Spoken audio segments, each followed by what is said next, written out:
If you're a leader or an aspiring leader in the business of lifelong learning, you're in the right place. I'm Celisa Steele. And I'm Jeff Cobb, and this is the Leading Learning Podcast.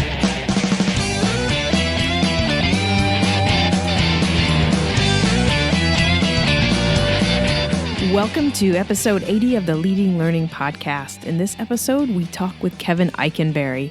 Kevin is a well-known and highly regarded leadership expert, a two-time best-selling author, and, particularly relevant to listeners here, he blogs under the title Leadership and Learning. Before we get to the interview, though, we want to take a moment to thank Castle, our sponsor for the second quarter of 2017. Castle is an accomplished full-services certification and licensure testing company that also offers its clients a variety of learning solutions capabilities.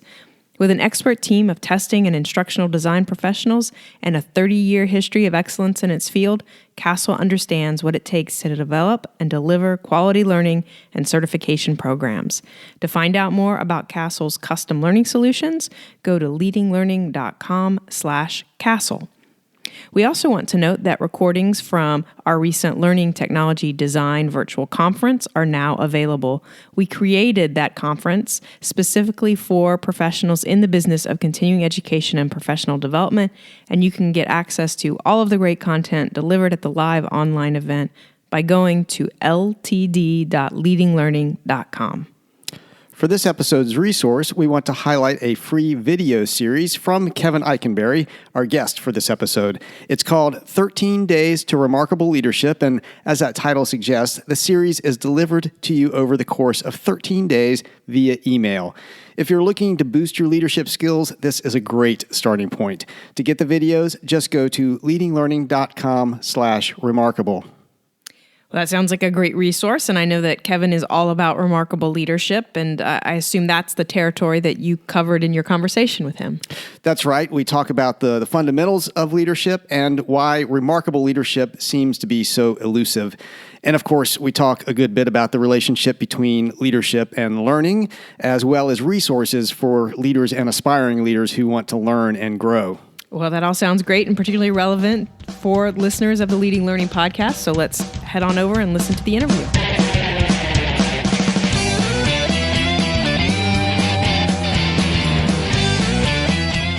Hello, this is Jeff Cobb, and I am joined in this episode by Kevin Eikenberry. Kevin is a well-known and highly regarded leadership expert and a two-time best-selling author, among other accomplishments. He is also Chief Potential Officer at the Kevin Eikenberry Group, a leadership and learning consulting company that has been helping organizations, teams, and individuals reach their potential since 1993. Kevin, there is a lot more that can be said about you and your accomplishments, but first, I'd like to say welcome to the Leading Learning Podcast. Hey, I'm glad to be here. Thanks so much for having me, Jeff.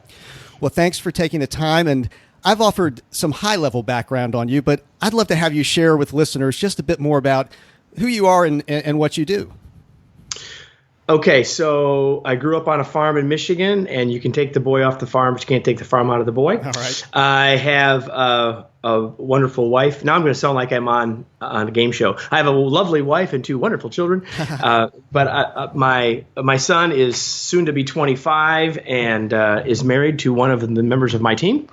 And my daughter will be heading off to college in the fall. So I've got a fabulous team of folks. We've been at this doing this kind of work for approaching 24 years, Jeff. And while at the beginning it was mostly Kevin, now it's largely not Kevin. I mean, I've got a whole team of folks spread out across the country that we're working together to help leaders be more effective. Well, that's great. It sounds like you've got a very full personal and professional life there, which I'm sure you've managed to blend together and balance, as people say. Now, how did you come to be focused on leadership as an area of work in the first place?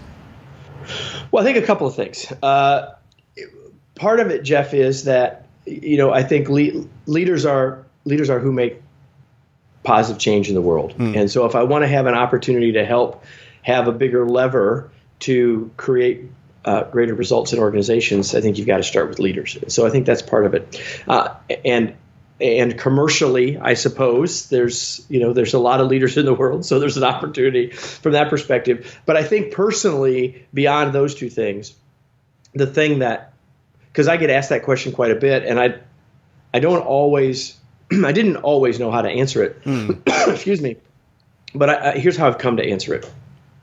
And Jeff, in my book, Remarkable Leadership, I made the statement something along the lines of the best leaders are the best human beings, and vice versa. Mm-hmm. And I think what I've learned in my own personal work is that I'm best at working on and talking about skills that affect us both personally and professionally.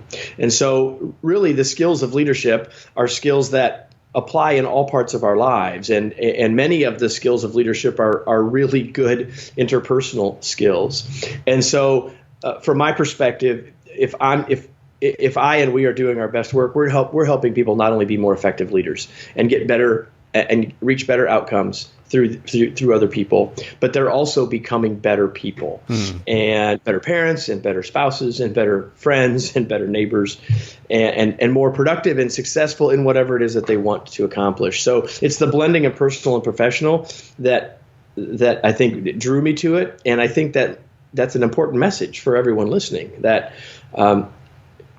we ought to be thinking about how do we use the skills we're learning in leadership in the rest of our lives. And oh, by the way, that goes both directions. And so that means we've got lots of chances to practice the skills we're trying to get better at. Right.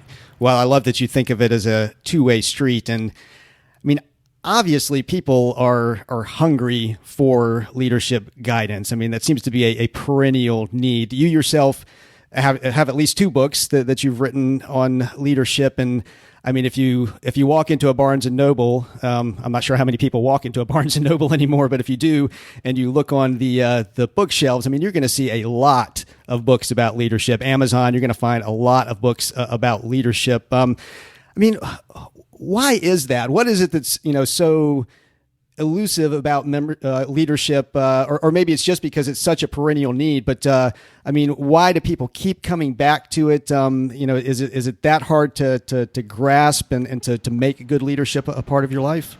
It's a big question, and there's lots of parts to the answer, Jeff. But in interest of our interest of our folks, I'll say a couple things. And the first one is leadership is complex. It's hard. We're dealing with people who are inherently both amazing and phenomenal and messy. Messy, yeah. And they're all different. And so we've done a bunch of work over the years with NASA. And so if you talk to NASA leaders, they're rocket scientists. Right? There you go. Yeah. So they are smart folks. No disrespect to anyone listening, but rocket scientists, pretty dang smart. And if you ask them which is harder, building a rocket or leading people, they will all it's leading people. One of the reasons there's so much written about it is that it's hard. It's hard to do well. It's complex. There's not a single set of right answers. At some level, I tell our rocket scientist friends that at some level building a rocket is like baking a cake, and they don't really like that. But there's a fundamental truth there, and there's recipes. There's a set of recipes. There's a set of blueprints, and if we follow the blueprints, if we put the right numbers in the right formulas, and we put the right formulas in the right place, and we check our math, we get a rocket. Predictably, we can get a rocket. And as hard as all of that is, no disrespect, right? As hard as all that is, that's not the same as with people. Because I can do something, Jeff, 612 times, and it can go great. And the 613th time, it fails miserably. Right. Because in the world of leadership, it's not about black and white. It's about shades of gray. It's not about single right answers. It's about principles. And if we apply the principles effectively and with good intention, we improve our odds. Because leadership at the end of the day is about influencing others, which means we can't control them, which means it has to be about what principles can I apply that will improve my chances of getting better results more of the time. Right. So that's one of the reasons there's so much written about it, is because it's hard. And as you said, there's lots of folks always doing it. And the other thing is, a lot of folks become leaders, and they know the people that they've been led by weren't really necessarily all that great. But they don't necessarily, they know that's not what they want to do, but they don't necessarily know what to do. And lastly, again, in interest of time, is that many people get promoted into a role of leadership because they were a good salesperson and now you're the sales manager, or you were a great operator and now you're a shift supervisor, or you were a great accountant and now you're the finance manager. And it's not the same skills that got you promoted that are the skills that you need now. Right. So definitely a perennial need and a perennial need for practice. It sounds like to try to make those principles a part of your life. Now, I'm wondering, we've obviously seen some really deep changes over the last couple of decades in, how, for example, communication and collaboration happen, and I think of those as essential tools in the leader's toolbox. With the rise of, the internet and mobile and, everything that's created so much change over the past couple of decades, do you feel like anything fundamental has changed about leadership during that time period? Well, so let's just say a little bit more about your point, right? Okay. So I left Chevron 23 and a half years ago, and the internet was sort of like AOL. A browser had just sort of come into existence. There was no sense of me. There was no need for me to build a website because it didn't exist. Now, it wasn't long after that. But, when I started my company, I needed a fax machine. Do I have to say any more? Like it's so different now. So your question's a good one. Has leadership changed because of all that? And I would say it goes back to principles. Have people changed fundamentally? No. Right? In many ways, the principles that work best to lead others are the same principles that have been around for 2,000 years. Right. Now, has context changed? Sure. Right? Have some of the metrics that we might use to describe things changed? Has this need for speed changed? Does that perceived need for change sometimes get in our way? Yes, right. We could go.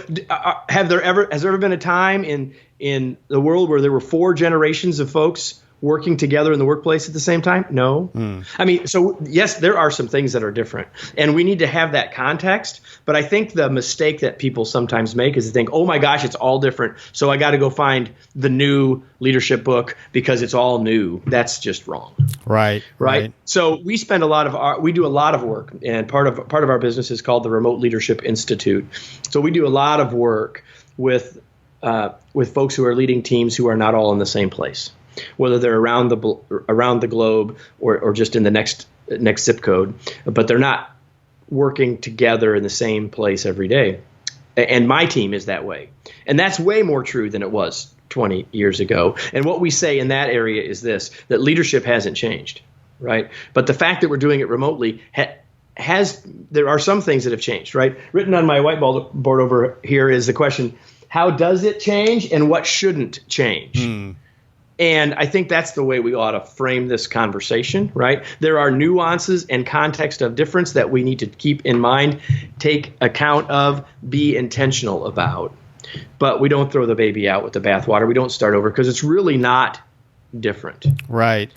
And you've brought up a word a few times there in your comments that sounds extremely important to me, and that's context. And I know when we're working with organizations, we don't tend to work on leadership. We tend to work on strategy, and understanding context is just so fundamental to getting strategy right. And it sounds like what you're saying is, or at least related to what you're saying, is that the principles may not have changed for leaders, but if you are going to lead, you have to understand your context and how to apply those principles within that context. Is that a fair statement?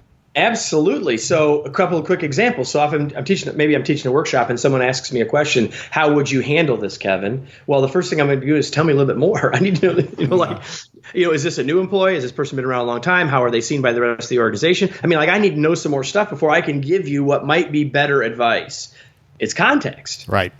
Without question.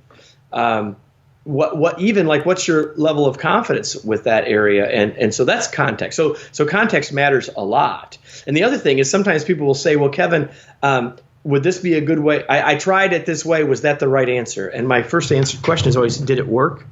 Yeah. Well, then, probably. And that was the right answer. Right? As long as there's not an unintended consequence that you're blind to, I might ask you a follow-up question. But fundamentally, if it worked, and it didn't have unintended consequences, then it's a fine answer, right? Definitely. Right. Well, and that may be a good sort of segue to the next question I wanted to ask you, and this is one that really inspired me to want to have you on the podcast in the first place. This is a podcast that's called Leading Learning. And, you blog under the heading Leadership and Learning. So obviously, you see a connection there like we do. So I would love to hear from you. What is your view of the relationship between leadership and learning? How are the two intertwined as you see it? I don't think it's possible to lead successfully unless you're a learner. Because if we just go back to what I said earlier, so they are completely intertwined. In my book, Remarkable Leadership, we talk about 13 competencies of remarkable leaders. And the first one is remarkable leaders are continual learners. We can't, if you believe the idea, if you believe what Jeff and I were talking about earlier, that leadership is complex.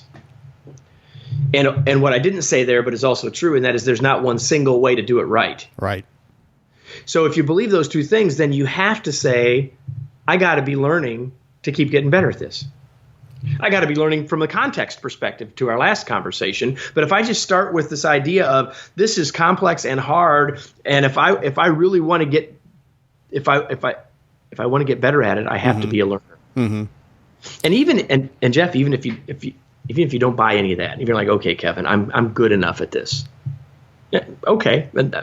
Okay. Right. Even if that's your belief, as a leader, you have a group of folks that work for you. And I've never, ever, Jeff, talked to a leader and asked them, so is your team perfect? Do any of your team, any of your team members need to be learning anything? And everyone's like, yeah, of course. I want them to keep getting better. I need them to grow. I want them to, they got some areas that they could get better at. Okay, great.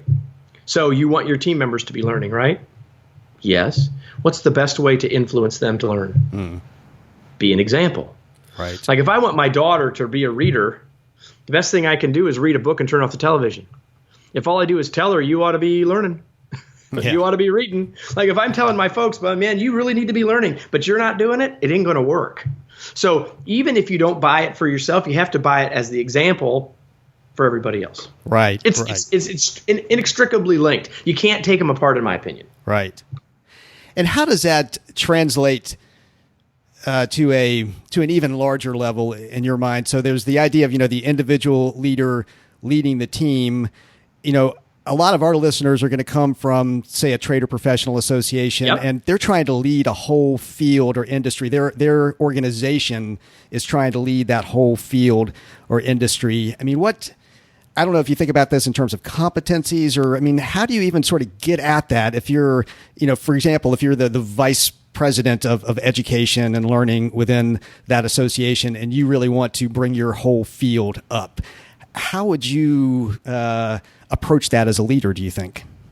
Well, first of all, hire you and then hire Kevin. That'd be the first thing that you want to do, and have us come in and help you. But seriously, so I think that we have to think about, the first part of this conversation, or what we just were talking about, was about me as an individual leader, and how do I keep getting better in doing my role as a leader? Yes. But leaders also need to be focused on a vision and a future. And so if I'm in that, in those sorts of roles in a trade association, I'm trying to, the words you use, lead our trade, lead our profession, then I've got part of my learning has got to be about the bigger picture. And I've probably got to be very conscious about the things I'm choosing to learn about. So like to use your example, right? I'm a director, I'm a VP of training and development for this trade association. And so you're probably reading about LMSs, and you're probably reading about e-learning, and you're probably learning about the stuff that comes in Training Magazine and T&D and all that other kind of stuff. And yes, and are you reading about your industry? Are you reading about related industries? And what you're reading there is talking about, I don't know, RFID. I'm making up a technology here, right? So now I need to go learn about that, because there's an implication there for us down the road. Or I need to be learning about machine learning, or I need to be learning about whatever. Right. And so I think the context is we have to stay on that learning path, but we have to be intentional about what we're learning. And we can't just keep learning about the stuff that we already know and that we're supposed to be expert on. But if we frame our role as leading the field, leading the trade, leading the profession, then we have to set our sights higher. We have to lift our head. We have to get a different perspective. It's the best chance we've got. Definitely. After they hire you, Jeff. Well, that goes without saying, I think, for any of our listeners. So as we're starting to wind down here a little bit, a couple of quick questions for you. Some, maybe some very quick things that the listeners can do. I'm sure that you have to be in the position of often, recommending resources to both aspiring leaders and to established leaders. Let's start with the aspiring leaders. If you were going to recommend 2 or 3 books, and we'll take for granted that they should read your books, and we'll definitely make sure we link to those in the show notes. But what are 2 or 3 books that you would most often recommend to aspiring leaders?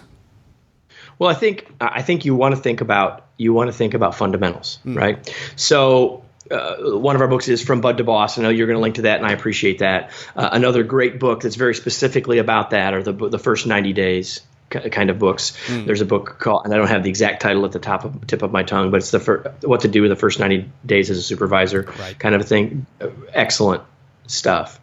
But beyond that, my answer to that question is much more individualized. And so since I can't talk to every individual listener, what I can do is ask you a couple of questions. So if I'm talking to an aspiring leader, my question is, so where are you most worried, or where are you having the most challenge? And go find some really solid books on those fundamentals, right? So if it's about coaching, you find 2 or 3 good books on coaching, and I'd start with Michael Bungay Stanier, The Coaching Habit. And if it was in the area of communication, I might look for books by Diana Boer, right? Booher, and because she has several great books. If I'm talking about building relationships with my folks, I'm probably going to say go read Dale Carnegie, How to Win Friends and Influence People. Right. So, that's the direction I would take. And really my direction for more advanced leaders is the same. Like, there are folks who are just really smart, and you want to read stuff from those folks, right? And so, read. If you have more of a marketing focus, you want to read Seth Godin, for example, right? You can never go wrong by reading John Maxwell or John Gordon. So I think that or Ken Blanchard. I mean, I could go on and I could talk about the people that I know and the people that are my heroes, and I could go on and on. But at the end of the day, you want to go to the stuff that are where you're sensing that you're having challenges, or where you've got feedback about where you're having challenges. Right.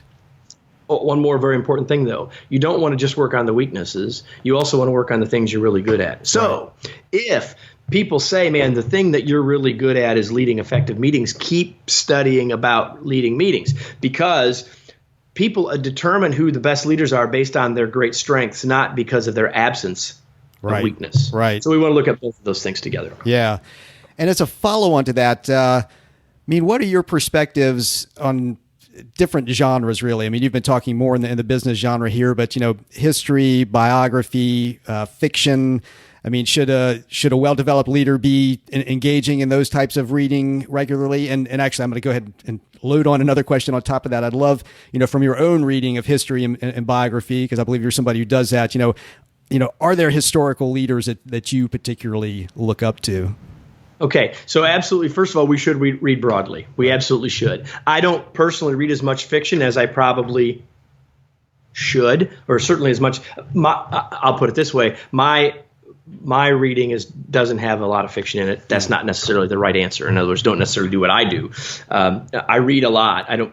There aren't many people that I know that read more than me. But I don't read that much fiction. But it's when I do, I'm always glad I did, and there's always lessons there, and I'd encourage you to do it. Right. Number one. Should we be reading histories and biographies? I believe absolutely, because we can have mentors that we never meet, right? And we can do that by studying what they did and the decisions that they made. And when you find one of those people that you find especially fascinating, then I'd encourage you reading more than one book about them. Right. So one of mine would be Lincoln. I've read lots of books about Lincoln. I've read several books about Thomas Jefferson. I've read more than one book about George Washington, right? But I've read books about leaders in all sorts of industries, like in media and in also other sorts of areas. But yes, I believe history and biography are super important.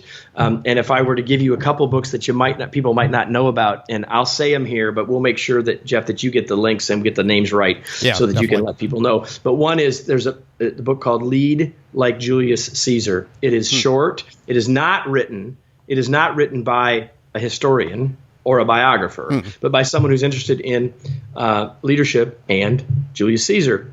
Fabulous book by Philip Borlaug. And I think it's Barlog, I believe it is. And the second one is a book about Theodore Roosevelt, all written from the lens of leadership. So it's a biography of his whole life, but it's all written from the perspective of how that led him to be the leader that he became, flaws and all. Written by a guy named John Knokey, Knokey. As it turns out, I've interviewed both of those guys on my podcast, but the books are fabulous, and they're not the ones that you might be in the mainstream, right? Ben Franklin, another great person, right?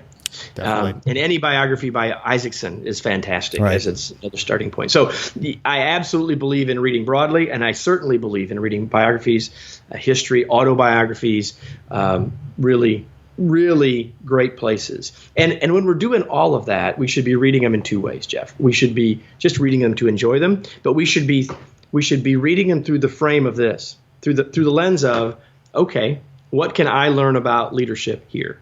Or what can I learn about communication here? Or how did this person coach? Or whatever. So in other words, put the framework on it. It will make it a much more effective read. Right. Helps to shape what you're trying to get out of it in the end. So you've been talking about reading here, which obviously is one of your own lifelong learning habits and practices. And that's something we like to ask everybody about on the podcast as sort of a final question. In addition to reading, what are the lifelong learning habits and practices that you engage in to make sure that you're continuing to grow and develop? I'll share two. One is that I think that we should always have a current learning focus. So whether it's for a month, which is a way that we personally like it a lot, or whether it's for a quarter or whatever, like maybe for the next quarter you decide, I need to learn about technology in our industry. And so I'm going to focus on that for the quarter. Or for the next quarter, I'm going to work on being a better coach. And I'm going to read some things. I'm going to take a course. I'm going to listen to some podcasts, whatever that might. I'm going to talk to some great coaches, whatever that might be. So I encourage people to be intentional in terms of focusing for a time period. That's the first thing I'd say. And the second thing I would say is, I hinted at a second ago, and it's this idea of filters. It's like, everyone would ask their kids when they come home from school this question: what did you learn today? Right. And I would ask everyone listening, when did you ask yourself that question last? So one of the great lifelong learning practices is to be reflective and ask yourself, what am I learning? What did I learn from that situation? What worked? What didn't? And as we become more reflective, that might end up looking like writing a journal. And you say, I don't do that, Kevin. It might look like writing a blog. I say, I don't do that, Kevin. And that's also fine, right? But fundamentally deciding to intentionally reflect on what worked and what didn't, and what I'm going to take from that, and what I'm going to do next time. Right. Well, you've brought up that word intentionality a few times in the conversation. I think it is so important. So thanks for highlighting that and stressing that and sharing your perspectives on both learning and leadership. Before we wrap up the episode here today, could you tell listeners where they can find out more about you and the work that you do? Yeah, the very best place to go and where you can get to all of our stuff is to start at kevineikenberry.com. KEVINEIKENB as in boy, ERRY.com. You can get to my blog from there. You can get to learn about all of the products and services that we offer, links to books and products and all of those other things. And we'd love it if you came for a visit. We've got a couple of great things there, including a 13 Days to Remarkable Leadership video series that you can sign up for free, and we'd love to have you join us. Well, great. We will be sure to link to that as well as to the books and other resources you've mentioned throughout the interview today. So, Kevin, thanks so much for taking the time to be on the Leading Learning podcast. It's been an honor and privilege. Thanks so much. That wraps up our interview with Kevin Eikenberry. As we're exiting, we want to say thanks again to Castle, a full-service certification and licensure testing company that also offers its clients a variety of learning solutions capabilities. You can find out more about Castle's custom learning solutions at leadinglearning.com/Castle. We also want to mention again that recordings from Learning Technology Design, or LTD, are available. That is a virtual conference specifically for professionals in the business of continuing education and professional development, and you can get all the details and sign up at ltd.leadinglearning.com. We have show notes for this episode as always, and to get them, just go to leadinglearning.com/episode 80. And while you're there, you will see the various options for subscribing to the podcast. And if you're getting value out of the podcast, we'd be truly grateful if you would subscribe. We would also be grateful if you would take just a minute to give us a rating on iTunes. You can do that by going to leadinglearning.com/iTunes. We truly appreciate that, and it makes it much easier for others to find the podcast. Finally, we'd like you to consider telling others about the podcast. You can send out a tweet simply by going to leadinglearning.com/share, and that will pop up a tweet window for you to just press tweet on it. Or if that's not your thing, you can just take that language and put it into another social network of your preference, LinkedIn, Facebook, whatever it is. Thanks again, and we'll see you next time on the Leading Learning Podcast.